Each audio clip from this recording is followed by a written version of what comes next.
Welcome to Dirt, Sweat, and Gears, your one-stop shop for cars that stop starting. This week we're doing something a little different. We're going to be working on my trailer. Now, for the past 6 or 7 years, I've been using this trailer on my Jeep so that I can use my Jeep as a truck. But as you can see behind me, I have 2 pickup trucks. And, well, neither of them are running. Selling this trailer will not only give me the money I need to work on one of these trucks, but it will also make the project that much more urgent. It will mean that I can no longer use this trailer on my Jeep so I can use my Jeep as a truck. I have to fix my truck so I can use my truck as a truck. This week we're going to fix this trailer. I have already spent way more money than any sane person should be spending on materials to fix up a trailer, but I think when this is done, it's going to be really nice. It's going to look great, and hopefully it will get plenty of money. Let's go handheld so we can walk around this thing and I can show you what all needs to be done.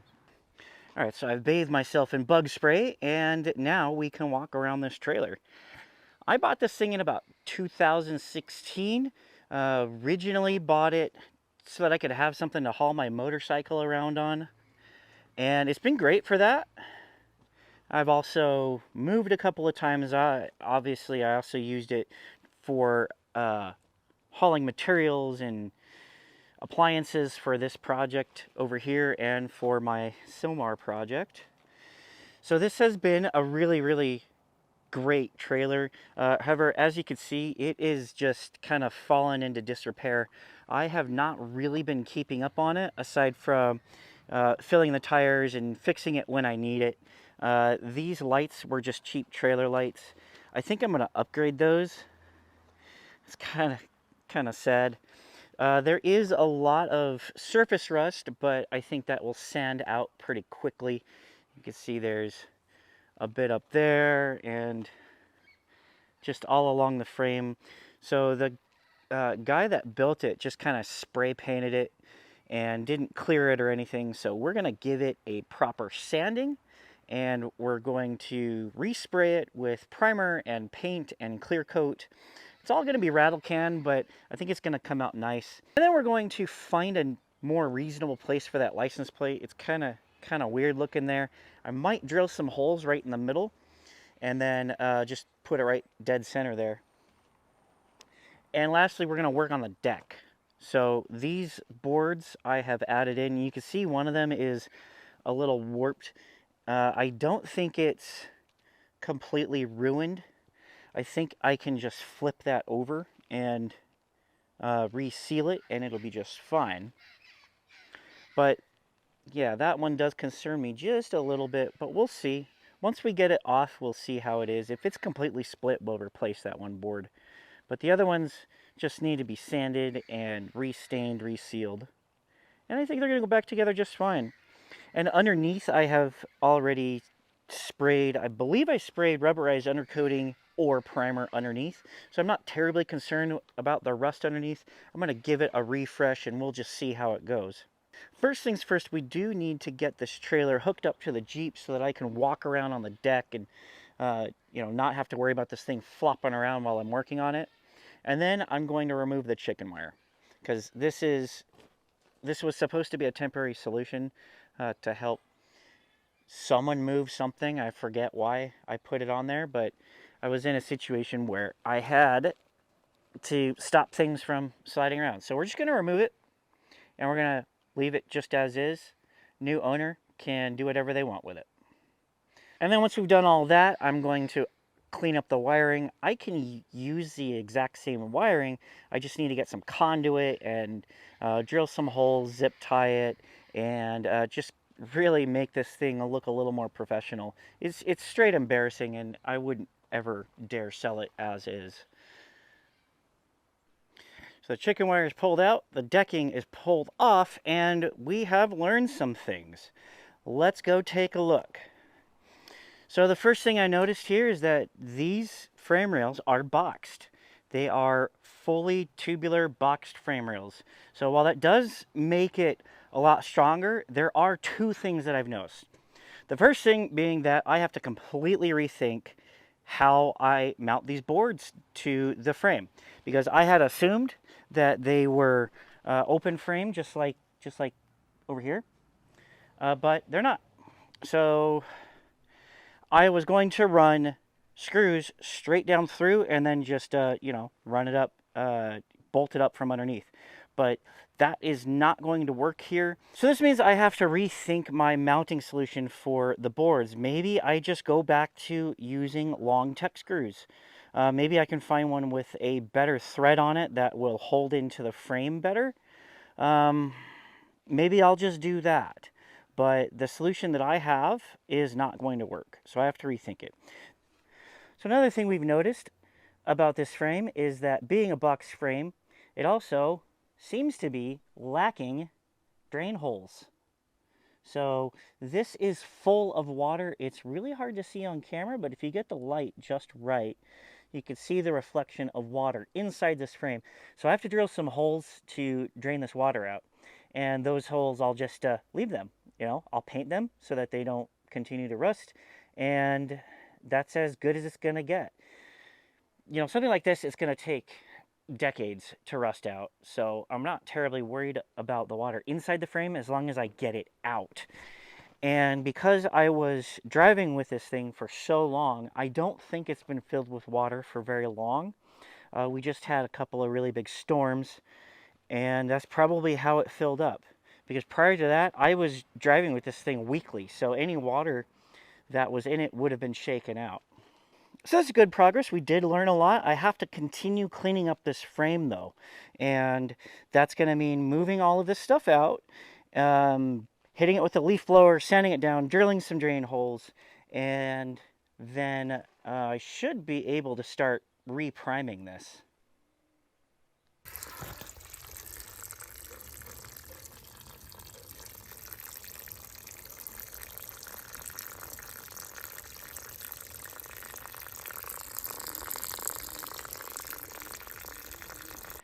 So I'm going to take this in sections because it's not exactly sunny. It's a little bit humid, so if I have to leave this for any amount of time, the rust will just grow right back, especially if I have the metal this exposed. So I'm taking this just in sections. I'm only doing the bars right now, and now that I've got the bars mostly stripped down, so I figure if it survived the sander and it survived the wire wheel, then it can stay. It's stuck well enough that it's going to be fine. And, this is way above and beyond the amount of time and effort that anybody should be spending on a little utility trailer like this. So it's going to be fine. I mean, this is not a McLaren P1. So it's fine. It doesn't need to be overkill. Doesn't need to be perfect. But I want it to be nice. I want it to last a while. I want it to look okay. So I think I can get there. I'm going to do just a little bit more wire wheeling in some of these areas. There's a little bit of red there, a little bit of red at the base of that post there. And then I'm going to shoot some primer on this. I am making excellent progress with this trailer. So I have primed just about all of it, and I have already sprayed rubberized undercoating on the frame itself, so this will be nice and well protected. And so I've been doing some thinking about mounting the wood planks with some new hardware, and I think I have a plan. I am going to just take a hole saw to the bottom of the frame, and then I'll be able to feed in the hardware from the bottom to connect to the wood up top. Now, one of the benefits to doing it that way is that I need drain holes in this frame anyway to drain out the water, and to have a hole that's, about the size of a quarter or whatever would be just fine. It's not going to compromise the structural integrity of the trailer, and I can get some spray paint in there to protect the metal and all that. So everything is all good there. You can see the tailgate. I haven't primed the mesh itself. I don't think I'm going to worry about that. I think I'm going to just start painting over it. And obviously I'm going to start over there and paint as much as I can before painting this grate, because I want to be able to get all of it done. So the problem with painting this grate is that you have to come at it from the bottom, come at it from the top, come at it from one side. So you end up using a lot of paint and not getting a whole lot of payoff. So lastly, we're going to remove these lights, and I have got these nice new lights. They flush mount to the frame. They're going to look better, and they're going to function exactly as they need. It's a great fit too so far. So we do have some work ahead of us, but we have come a long way, and I am getting excited about this. Let's go take a look at my wood boards. So the wood decking, you can see some of the boards are pretty warped, but that doesn't concern me too much. I'm just gonna put them back in the way they are and just let it go.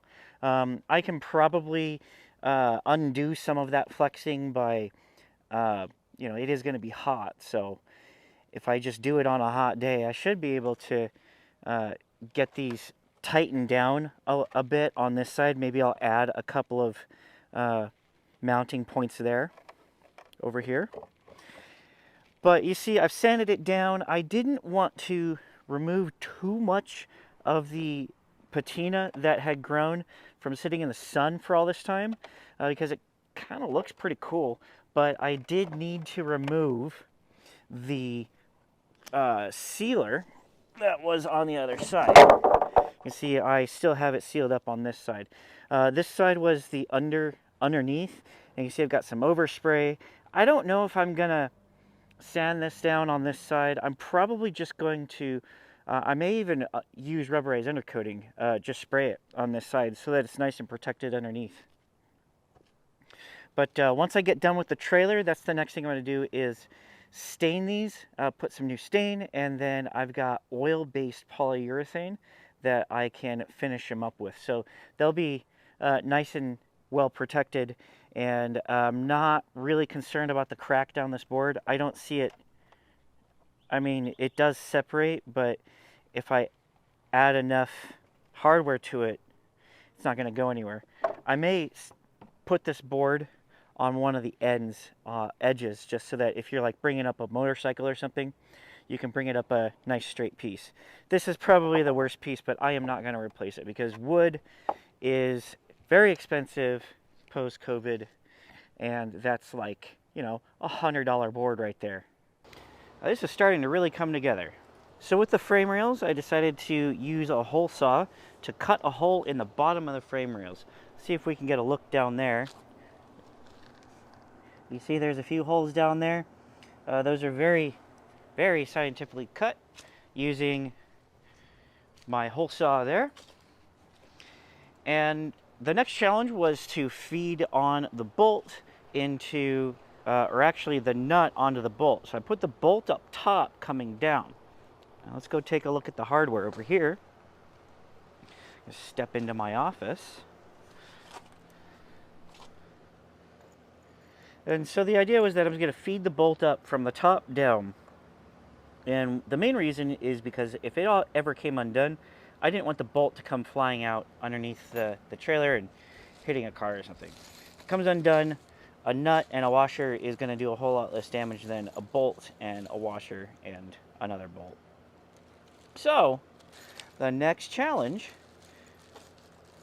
I say challenge very sarcastically, was to get, let's see, I had a lock washer, I had a nut, and I actually had another washer. So the idea was that I was going to use the lock washer to lock it down, and then have this washer up against the wood here, because the hole that I had drilled would, the lock washer was at risk of just kind of slipping into the hole. So I really didn't want that to happen. So I was using another washer, and then I was going to stack it like that, and then like that, and then like that. The problem is, doing this upside down is basically impossible. So I went out to the hardware store because I was getting really pissed off with this whole contraption just falling over every time I tried to feed this on. I got it to work on 3 of the bolts, but after that I was just getting infuriated. So I decided to go back to the hardware store, and I got lock nuts instead of nuts and washers. I also got more of these washers because I needed them. If I were to do this again, I would have gotten bigger washers up here. Because not only would have been a little bit more secure, but it just would have looked better. It would have looked better to have a nice big, uh, something about that big around. I think it would have looked really cool. But that's okay. Honestly, this looks pretty damn good just the way it is. So now that I've got half of the boards down, let's get the other half down, and then I'll be able to clean this up and call this project done.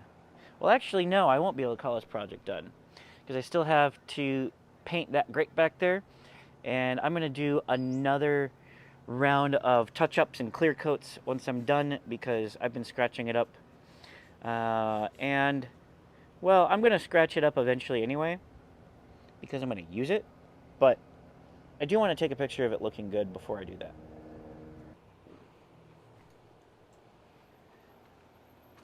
The deck is down.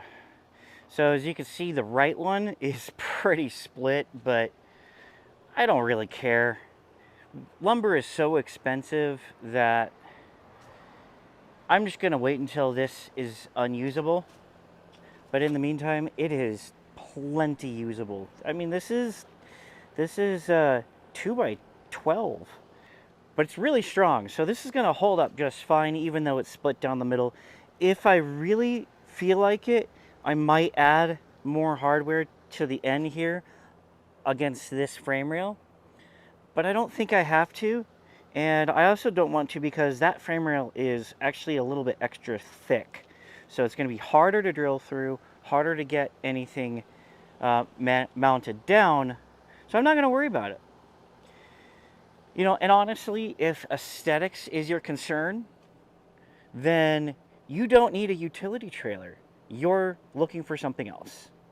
This is for getting work done, and that's it. Nothing else.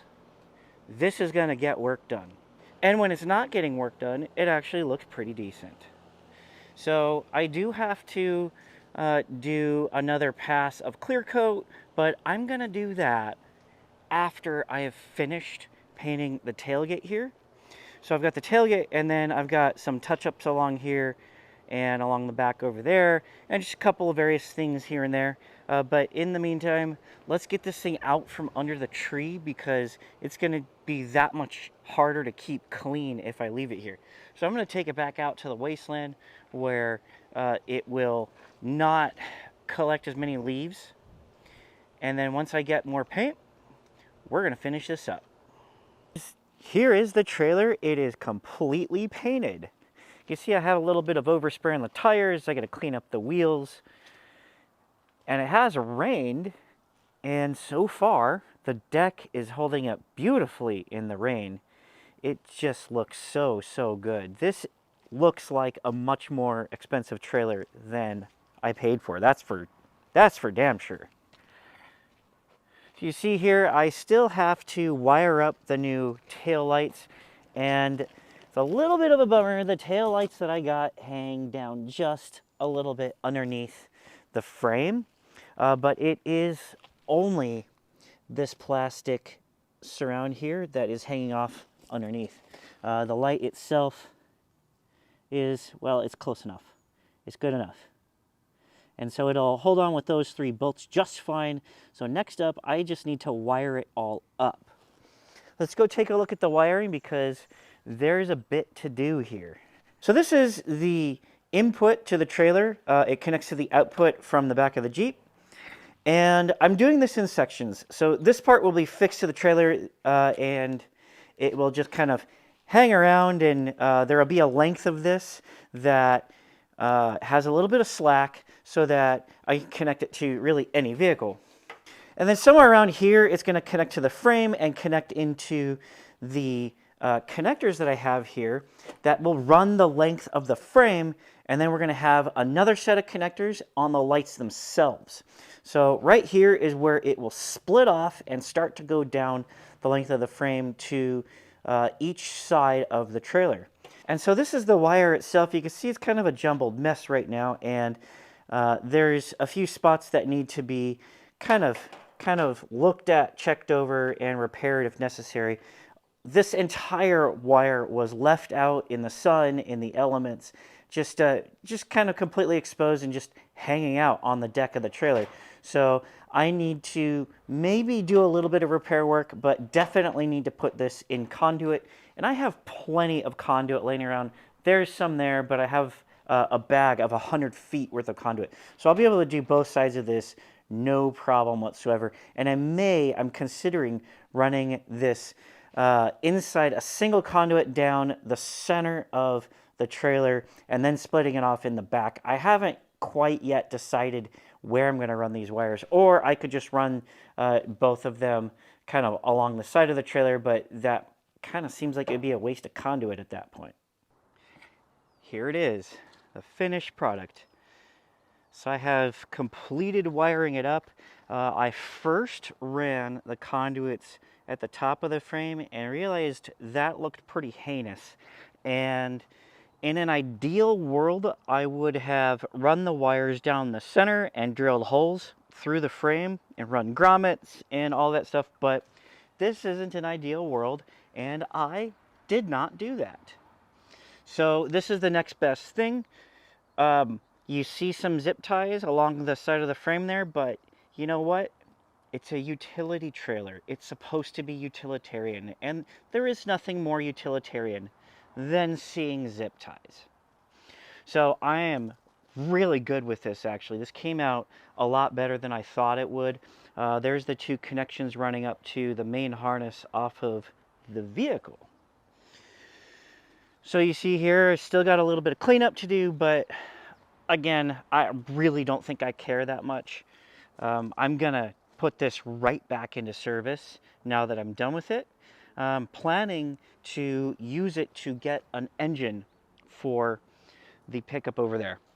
I want to get a new motor for that thing and then build it on a stand and then drop it in. And in order to do that, I'm gonna need a trailer to go pick up that motor. And so now that it's all wired up, there is one last thing to do. We need to test it. We need to make sure that this thing works. So I'm going to go put this on the tripod. I'm going to start up the Jeep and use the turn signals, press the brakes, hit the emergency brakes, and then we will check in just a moment.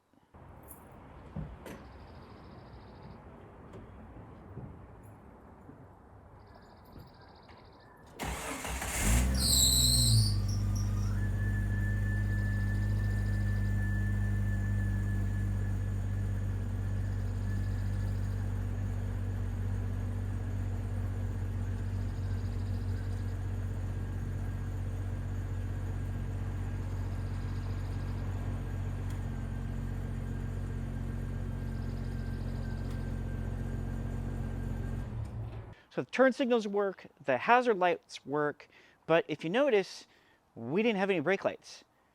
But if you also noticed, there were no brake lights on the Jeep. The running lights worked, but the brake lights didn't. So I actually think that's a problem with the Jeep, because the brake lights would have worked on the Jeep if it were the problem with the trailer. So I guess the good news is we have a project for next video. Also in the next video, going to address that belt squeal. That is horrible. I've already got the parts, so I cannot wait to get under the hood of this Jeep and fix this. And we're also going to fix this brake light problem, because that's actually a huge safety concern. So now this is urgent. And really, that's how it goes with these things. You know, you're working on something, you realize something else breaks, and you got to move it up on the list. That's just how it goes. I would really like to work on the Prelude or the TR7 or either of my trucks or the Maverick, but when a essential vehicle has a problem, you got to drop everything and fix it. So that's what we're going to do next video. Thank you for watching. If you like what you see, like, share, subscribe, and comment. If you don't like what you see, maybe you think I should have rewired this differently. Maybe you think I should have put new planks on it. Maybe you think I should have painted a different color. You know what? If that's you, you could just buy this trailer and do whatever the hell you want to it, because then it'll be yours. Thank you so much for watching, and I'll see you in the next video.